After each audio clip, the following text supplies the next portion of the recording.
এমন একটি আন্দোলন যে আন্দোলন কোনোদিন থামবে না যতদিন পর্যন্ত এই অনির্বাচিত সরকার জোর করে ক্ষমতায় টিকে থাকতে চায়। আপনারা জানেন যে তারা যখন দেখলো যে সারা বাংলাদেশের মানুষ তাদের বিরুদ্ধে আন্দোলনে ঐক্যবদ্ধ হয়ে নেমেছে, তখন তারা আমাদের দেশপ্রেমিক সেনাবাহিনীকে ডাকলেন।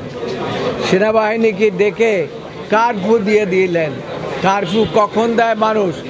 এটা শেষ পর্যায়ে সরকারের শেষ অবস্থায়।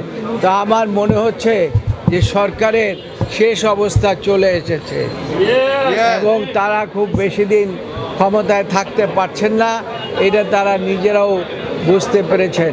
আপনাদেরকে একটা কথা বলতে চাই, সেটা হচ্ছে দেশে এখন কোনো আইন কানুনের তোয়াক্কা করছে না এই সরকার।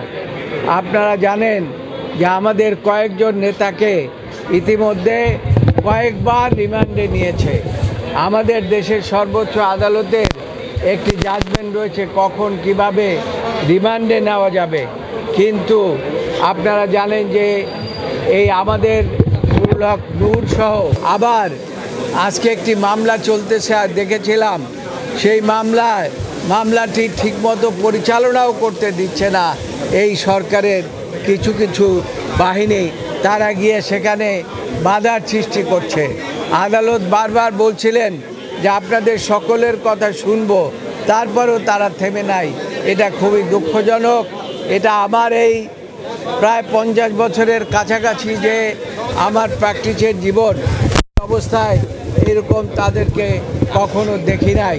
এটা যে এইভাবে করে আদালতকে তারা ব্যবহার করার চেষ্টা করে, আদালত শেষ পর্যন্ত আদেশ না দিয়েই নেমে গেলেন এবং আদালত ঠিকভাবে শুনতেও পারেন নাই উভয় পক্ষের বক্তব্য।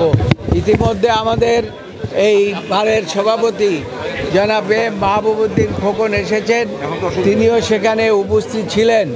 তিনি হয়তো বক্তব্য রাখতে পারেন নাই, কিন্তু এই মানববন্ধনের প্রতি তার সমস্ত সহানুভূতি এবং তার একাত্মতা তিনি প্রকাশ করেছেন।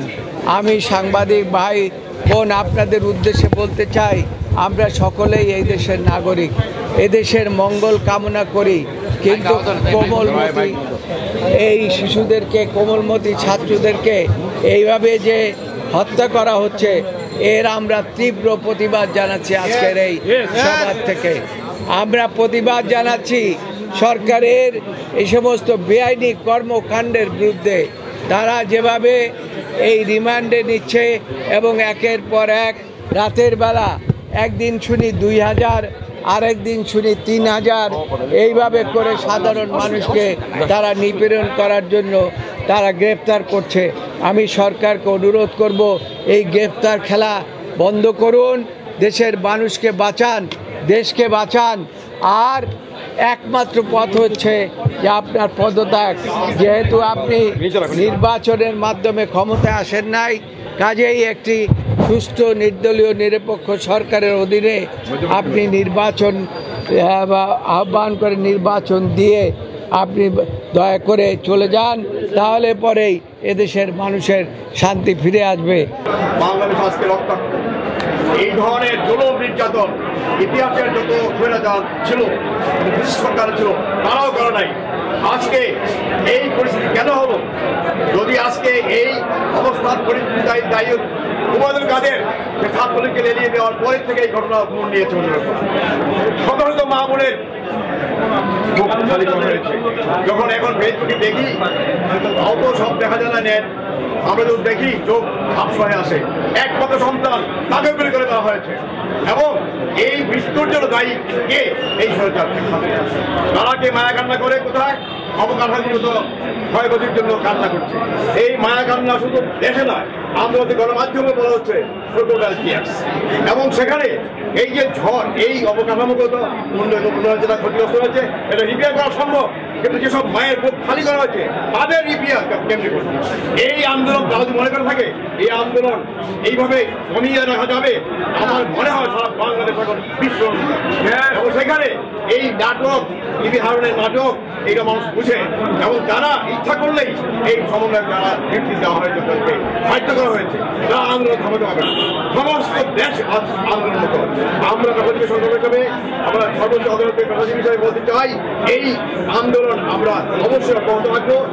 বন্ধুরা, ছাত্র বন্ধুরা, তোমরা ভেবো না আমরা মনে করতে চাই, আমরা সার্বিক সহযোগিতা দিয়ে যাবো, প্রতিরোধ করে দেবো। আমরা সরকার হলে এইভাবে আমরা মেনে নেবো না, কোনো অবস্থাতেই মেনে নেবো না। আরেকটি কথা বলতে চাই, সরকার বলে ছাত্ররার উপর ভালো করে বিএনপি আন্দোলন। আমি জিজ্ঞেস করতে চাই, ৭৯ গণ আন্দোলন কে করেছে? ৭৯ গণ আন্দোলন ছাত্ররাই করেছে এবং হুমায়ুন আহমেদ যখন ভিপি ডাকসু ভিপি, এই শেখ মুজিবুরকে আগরতলা মামলা থেকে বের করেছিল কে? ছাত্র। কারা ছাত্রদের ভর করে এই আজকে ক্ষমতায় ছাত্র যুদ্ধ করতে হয়। আজকে তারা বলে শুধু আমরা এবং আমরা একটু বলতে চাই, আজকের এই মিটিং শেষে আমরা একটা বিজেত আমরা একটা মিছিল করবো এবং গগন বিদের স্লোগান দিয়ে এই তত্ত্বের গাও সাথীরা ভেঙে দেবো আমরা, এবং কোনো বাধাই আমরা বলবো না।